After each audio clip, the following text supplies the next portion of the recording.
Au travail, tu es la personne la plus gentille. Tu aides tout le monde et tu arrives à la maison, tu ne peux même pas offrir un cadeau de Noël à tes enfants. Tu prends l'argent de leur cadeau de Noël, tu es parti aider quelqu'un à payer son loyer. L'urgence n'est pas la priorité, mais c'est l'importance qui vient en premier. Même si ton camarade est en train de mourir, il n'est pas la priorité. Tu vas me dire, mais non, mais parce qu'il va mourir. C'est toi qui donnes la vie.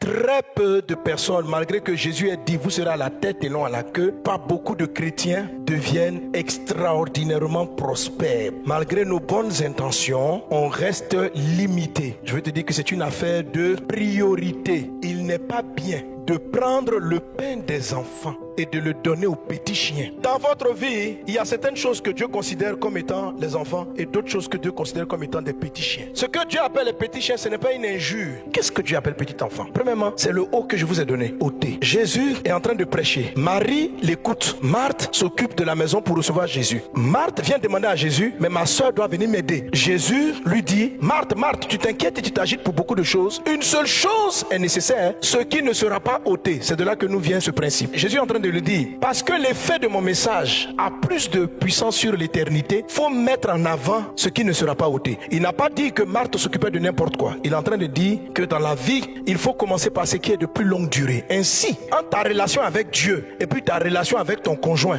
qui est enfant, qui est petit chien? Entre ton camarade du quartier et puis tes enfants, qui est enfant, qui est petit chien? Pourquoi ton enfant est prioritaire dans ta gestion par rapport au camarade du quartier? Premier théorème, ce qui ne sera pas ôté. Tes enfants vont rester, ton camarade va partir. Ne fais jamais l'erreur de prendre le pain des enfants, ce que tu as prévu pour payer leur école. Même si ton camarade est en train de mourir, il n'est pas la priorité. Tu vas me dire, mais non, mais parce qu'il va mourir. C'est toi qui donnes la vie.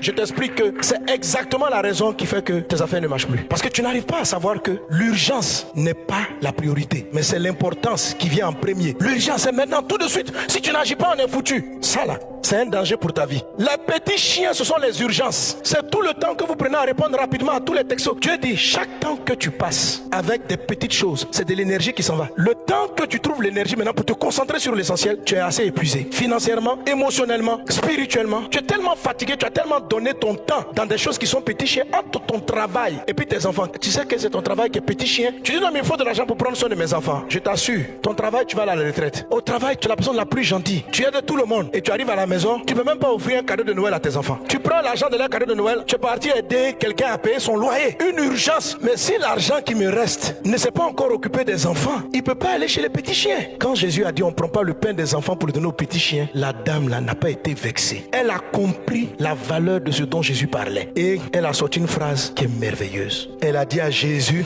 oui, je comprends Seigneur, mais les petits chiens mangent les miettes qui tombent de la table de leur maître. Elle venait de faire une grande révélation. T'occuper des priorités ne va pas finir toutes tes ressources. Il y aura toujours la monnaie pour s'occuper d'autrui. Quand tu as de l'argent, qui prend le fonds principal et qui vient après? Le fonds principal est pour les petits enfants. Le reste, c'est pour les petits chiens. Si tu fais pas ça, les petits chiens vont ruiner ta vie. Ils vont prendre ton temps. Souvent à l'église, on te prend le temps. Quand tu arrives à la maison, tu n'as même pas le temps de t'asseoir sur les devoirs de tes enfants pour voir que ta fille ne travaille plus trop bien. Tu as fini de faire ton boulot. Tu causes avec tes amis parce qu'ils ont des problèmes. C'est des petits chiens. Et tu arrives à la maison, tu es épuisé. Demain, papa va revoir. De demain à demain, tu t'es pas rendu compte que le surveillant ami, il commence à fréquenter des mauvaises personnes. Tu n'as pas vu. C'est du désordre. Les petits chiens vous vident. Les petits chiens font que vous n'investissez pas l'argent que Dieu vous donne dans ce qui est plus important. Quand vous devez vous lever pour faire les choses essentielles, votre force est finie. Alors Dieu dit, ça tu veux que je te donne des milliards, mais tu vas faire quoi? Je vais te donner ça pour investir dans une priorité. Tu connais même pas ta feuille de route. Même si tu la connais, tu es tellement gentil que tu veux répondre à toute la terre avant d'arriver à l'essentiel. Sois délivré des petits chiens au nom de Jésus.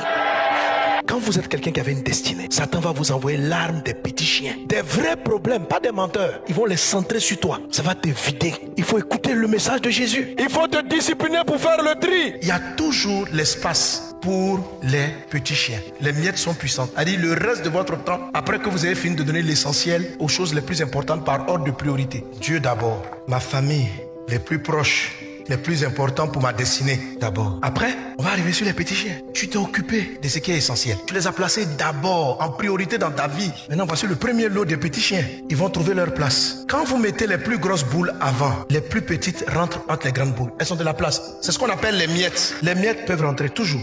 J'ai 1 million, la dîme, les priorités. Et puis, je classifie avec qui est enfant, qui est petit chien, qui est enfant, qui est petit chien. Quelqu'un vient et puis te dit, si tu ne me donnes pas 500 000 francs aujourd'hui, ton frère va en prison. Parce qu'il a une dette à payer ce soir même. Sinon, on l'enferme. Tu as de l'argent pour payer ton loyer. Faut pas te dire, le loyer, je vais parler avec le propriétaire qui va décaler. D'ici là, je vais trouver. Comment tu commences comme ça? Dieu est déjà fâché. Tous ceux qui rentrent dans cette aventure, vous ne sortez plus des dettes. La dette vient de ce qu'à un moment donné, vous avez estimé qu'il y a quelque part où vous voulez mettre l'argent par rapport à une autre chose. C'était l'erreur. Parce que c'est une ressource que Dieu ne renouvelle pas. Parce que c'est pas sa volonté. Fais confiance à Dieu. Paye ton loyer, paye ton eau, paye l'électricité. Et quand tu as fini, tu payes la nourriture de la maison. Quand tu as fini, il reste 100 000. Prie, aie la foi, donne-lui les 100 000. Il faut avoir la foi dans les miettes. Mais c'est pas la foi en vous, c'est la foi en Dieu. C'est la conscience que vous ne pouvez pas tout régler sur la terre. Et que Dieu seul peut tout. Vous ne devez pas sacrifier les enfants au détriment des petits chiens. Sous prétexte que les petits chiens ont trop de problèmes. Ne sacrifiez jamais les enfants. Ayez la foi dans les miettes. Quand Jésus a vu quelqu'un qui avait la foi dans les miettes, Dieu a pris la miette et l'a délivré. Quand vous respectez l'ordre de Dieu, sa puissance monte en vous. Sa grâce monte en vous. C'est quelque chose que j'ai expérimenté très souvent. Il y a plusieurs années de cela, en ce moment, je travaille dans un cabinet d'expertise immobilière. Un de mes amis m'appelle. Sa grande sœur est à l'agonie, elle est en train de mourir. Il me dit, Mohamed, viens tout de suite, s'il te plaît. Je sais que tu as un don de guérison. Tu vas prier pour ma sœur, elle va vivre. Ce même soir, j'avais dit à ma femme qu'on allait avoir un dîner ensemble. Je prie, c'est comme si l'esprit me dit, faut favoriser ce qui ne sera pas ôté. Donc, j'obéis à Dieu et on fait notre dîner. Et quand on a fini, l'esprit me dit, maintenant va-t'en. Quand j'arrive, en tout cas, je crois que soit elle était rentrée dans un coma ou elle était morte. On l'avait mis en salle de réanimation, on ne peut pas accéder. Je suis resté dehors. L'esprit me dit, mets la main sur le mur et prie. J'ai mis la main sur le mur et j'ai prié. La dame là, elle est revenue à la vie. Elle est sortie du coma.